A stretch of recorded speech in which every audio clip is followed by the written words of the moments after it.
महाराष्ट्राचा आराध्य दैवत असलेल्या सावळ्या परब्रह्माच्या भेटीसाठी आसुसलेली लाखो पावलं. असं म्हणतात निनादणारा टाळ मृदुंगाचा गजर आणि ओठांवर अखंड चालणारा विठू नामाचा जयघोष. आषाढी वारी म्हणजे महाराष्ट्राच्या मातीतील एक असा अद्भुत सोहळा जिथे जात पात धर्म गरीब श्रीमंत असा कोणताही भेद उरत नाही. प्रत्येक जण फक्त माऊलींचा वारकरी असतो. सासवड ते जेजुरी हा वारीचा टप्पा म्हणजे तर भक्तीचा एक वेगळाच संगम. पण याच भक्तिमय आणि चैतन्यानं भारलेल्या वातावरणात अचानक एक अशी काळोखी वेळ आली ज्यानं सगळं चित्रच पालटून टाकलं. काळजाचा ठोका चुकवणारा असा एक भीषण आणि भयंकर अपघात घडला ज्यानं संपूर्ण महाराष्ट्राला मुळापासून हादरवून सोडलं. सासवडवरून जेजुरीकडे अत्यंत आनंदात आणि तल्लीन होऊन निघालेल्या माऊलींच्या वारीत चालणाऱ्या वारकऱ्यांमध्ये अचानक पाठीमागून एक भला मोठा ट्रक घुसला. एका क्षणात सगळा आनंद आक्रोशात बदलला. एकच आकांत झाला. वारकऱ्यांची रस्त्यावर मोठी पळापळ आणि आरडाओरड सुरू झाली. अनेक जण रक्ताच्या थारोळ्यात रस्त्यावर पडून मृत्यूशी झुंज देऊ लागले.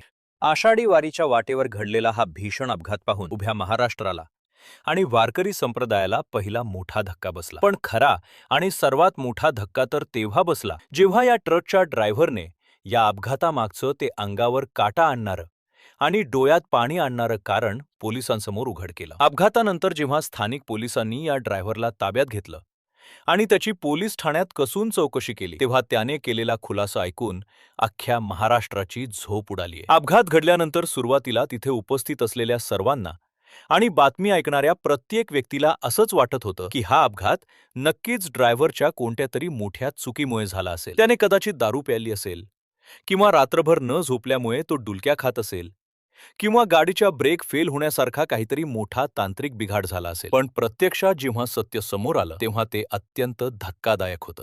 तो ड्रायव्हर कोणी तरुण किंवा बेजबाबदार माणूस नव्हता, तर तो चक्क 70 वर्षांचा एक अत्यंत अनुभवी निर्व्यसनी आणि वयोवृद्ध माणूस निघाला. याहूनही धक्कादायक बाब म्हणजे ज्या ट्रकनं वारकरठून तरी बाहेरून आलेला नव्हता. तो ट्रक खुद्द वारकऱ्यांचंच सामान, त्यांचा शिधा आणि त्यांच्या बॅगा वाहून नेणारा वारीतलाच एक ट्रक होता. मग असं असतानाही अनेक वर्षांचा वारीचा आणि गाडी चालवण्याचा अनुभव असलेल्या या 70 वर्षीय ड्रायव्हरनं आज सकाळी वारकऱ्यांच्या गर्दीत आपला ट्रक का घातला? ड्रायव्हरनं पोलिसांसमोर असा कोणता धक्कादायक खुलासा केला ज्यामुळे सारे वारकरी संतापण्याऐवजी हादरून गेले? असा कोणता तो अपशकुन घडला होता की ज्यामुळे हा एवढा मोठा भीषण अनर्थ ओढवला? काय आहे या काळजाचा ठोका चुकवणाऱ्या अपघातामागचं खरं आणि अस्वस्थ करणारं सत्य हे आपण आता सविस्तर जाणून घेऊया. संत श्रेष्ठ ज्ञानेश्वर महाराजांची पालखी काल सासवडमध्ये मुक्कामी होती. सासवडकरांनी नेहमीप्रमाणे आपल्या लाडक्या माऊलींचं आणि त्यांच्यासोबत आलेल्या लाखो वारकऱ्यांचं अभूतपूर्व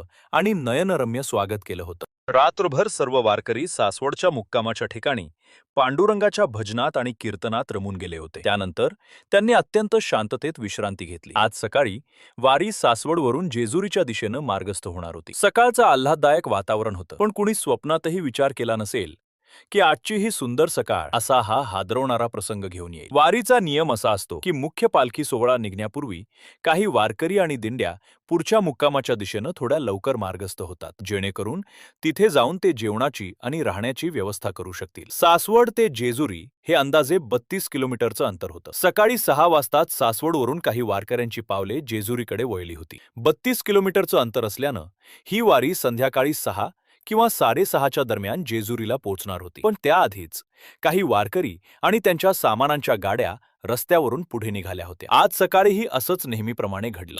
पण पुढे जाणाऱ्या त्या दिंड्यांना आणि अत्यंत श्रद्धेने चालणाऱ्या त्या वारकऱ्यांना याची पुसटशीही कल्पना नव्हती की आज त्यांच्या आयुष्यातला सर्वात भयंकर प्रसंग त्यांच्याच वाटेत उभा आहे आणि मृत्यू त्यांच्या पाठीमागून चालून येत आहे. सांगली जिल्ह्यातील दिग्रस परिसरातील काही महिला आणि इतर वारकरी अत्यंत उत्साहाने टाळ मृदुंगाच्या तालावर जेजुरीकडे पाऊल टाकत होते. जेजुरी हे साक्षात खंडेरायाचं म्हणजे महाराष्ट्राच्या कुलदैवताचं स्थान.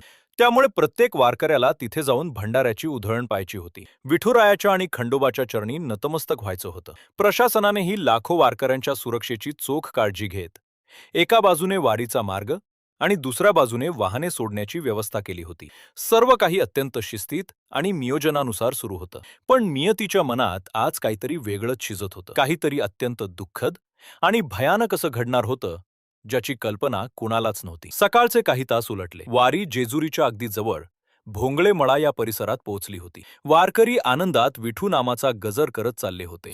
आणि अचानक वारीच्या मागच्या बाजूने येणारा तो सामानाचा मोठा ट्रक वेगाच्या सर्व मर्यादा ओलांडून चालकाचं नियंत्रण पूर्णपणे सुटल्यासारखा थेट वारकऱ्यांच्या दिशेनं चालून आला. आधीच सांगितल्याप्रमाणे हा ट्रक परका नव्हता. वारकऱ्यांचा शिधा वाहून नेणारा आणि नेहमी त्यांच्या पुढे मागे चालणाराच हा ट्रक होता. त्यामुळे तो ट्रक जवळ आला तरी सुरुवातीला कोणाला त्याची विशेष भीती वाटली नाही. पण आज अक्षरशः त्या ट्रकचा आवाज बदलला होता. तो पूर्णपणे अनियंत्रित होऊन रस्त्याच्या कडेला जाण्याऐवजी थेट माणसांच्या अंगावर भरधाव वेगानं पुढे येऊ लागला. या बेभान आणि अनियंत्रित ट्रकनं सगळ्यात आधी वारकऱ्यांच्याच एका टेम्पोला आणि त्यासोबत चालणाऱ्या 20 वारकऱ्यांना मागून जोरदार धडक दिली. या भीषण धडकेनंतर वारीत एकच हाहाकार उडाला. कुणाला काही कळायच्या आतच अत्यंत भयानक गोंधळ निर्माण झाला. आनंदाचं आणि भक्तीचं ते वातावरण एका सेकंदात काळजाला घरं पाडणाऱ्या किंकाळ्यांमध्ये बदललं. लोक आपला जीव वाचवण्यासाठी मिळेल त्या दिशेनं रस्त्याच्या कडेला खड्ड्यांमध्ये उड्या मारू लागले.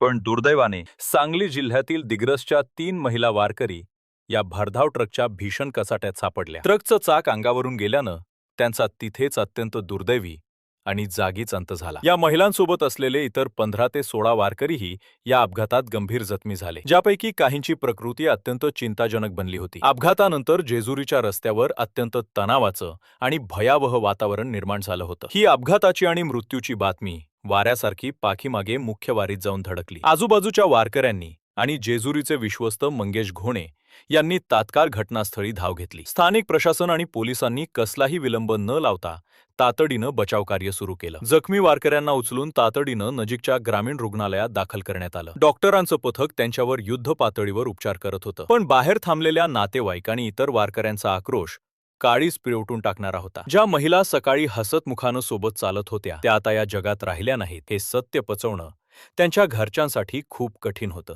जखमींपैकी तिघांची प्रकृती अत्यंत चिंताजनक असल्यानं रुग्णालयाच्या आवारातही प्रचंड तणाव होता. सासवड जेजुरी मार्गावरील वाहतूक काही काळासाठी पूर्णपणे ठप्प झाली होती. आता संपूर्ण महाराष्ट्राचे डोळे एकाच बातमीकडे लागले होते. सोशल मीडियावर प्रश्नांचा महापूर आला होता. वारीचा शिधा वाहून नेणाऱ्या गेले अनेक वर्ष याच मार्गावरून जाणाऱ्या अत्यंत अनुभवी ट्रक ड्रायव्हरकडून एवढी मोठी आणि जीवघेणी चूक कशी काय होऊ शकते? त्यानं नक्कीच काहीतरी नशा केली असावी किंवा गाडीत अचानक काही तांत्रिक बिघाड झाला असावा, असे अनेक तर्कवितर्क लावले जात होते. तोपर्यंत पोलिसांनी त्या ड्रायव्हरला ताब्यात घेतलं होतं. इकडे रुग्णालयात जखमींवर उपचार सुरू होते तर तिकडे पोलीस ठाण्यात ड्रायव्हरची कसून चौकशी सुरू झाली होती. अपघाताची भीषणता पाहून सुरुवातीला संतप्त झालेल्या काही लोकांनी ड्रायव्हरवर संशय व्यक्त केला होता आणि त्याला मारहाण करण्याचाही प्रयत्न झाला होता. पण पोलिसांनी त्याला जमावाच्या गर्दीतून अत्यंत सुरक्षितपणे बाहेर काढलं आणि पोलीस ठाण्यात आणलं. जेव्हा त्याचे लायसन्स आणि गाडीची कागदपत्र तपासली गेली तेव्हा हा ट्रक नांदेडचा असल्याचं समोर आलं. पण सर्वात मोठा धक्का पोलिसांना तेव्हा बसला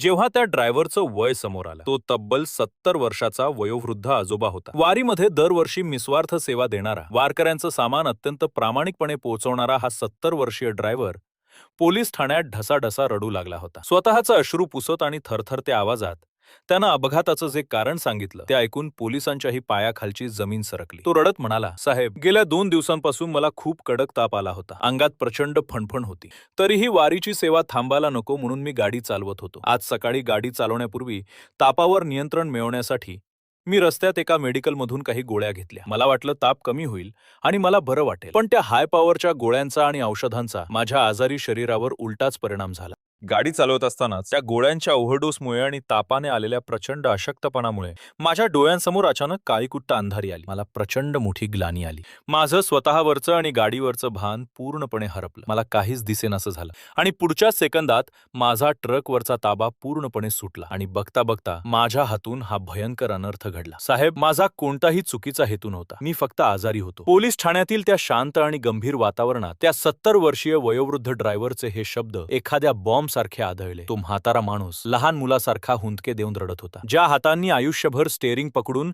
वारकऱ्यांची आणि माऊलींच्या भक्तांची निस्वार्थ सेवा केली, त्याच हातांनी आज अजाणतेपणे 3 निष्पाप जीवांचा बळी घेतला होता. या विचारानं तो आतून पार कोलमडून गेला होता. स्वतःच्या चुकीची त्याला प्रचंड मोठी जाणीव झाली होती. त्याचे ते शब्द ऐकून चौकशी करणारे पोलीस अधिकारीही सुन्न झाले. सुरुवातीला जो राग, जो संताप त्यांच्या मनात या ड्रायव्हरबद्दल होता तो आता एका अनामिक विषण्णतेत आणि काळजीमध्ये बदलला होता. अपघात भयानक होता, यात कोणतीही शंका नव्हती. पण त्यामागचं कारण कोणत्याही गुन्हेगारी प्रवृत्तीचं किंवा व्यसनाचं नव्हतं, तर ते एका आजारी, असहाय्य आणि वयोवृद्ध माणसाच्या एका चुकीच्या निर्णयाचं होतं. तापानं फणफणत असतानाही वारीची सेवा थांबता कामा नये. वारकऱ्यांचं सामान वेळेवर जेजुरीला पोहोचायला हवं. या एकाच प्रामाणिक हेतूनं त्यानं स्वतःच्या आरोग्याची पर्वा न करता हायपावरच्या गोळ्या घेतल्या होत्या. पण त्या औषधांच्या ओव्हरडोसनं त्याच्या शरीरावर घात केला. डोळ्यांसमोर आलेली ती अंधारी आणि ग्लानी केवळ त्या ड्रायव्हरच्या आयुष्यातच नाही, तर त्या 3 महिला वारकऱ्यांच्या आणि त्यांच्या पूर्ण कुटुंबांच्या आयुष्यात कायमचा अंधार घेऊन आली होती. मुख्य वारीला जेव्हा या अपघाताची पूर्ण माहिती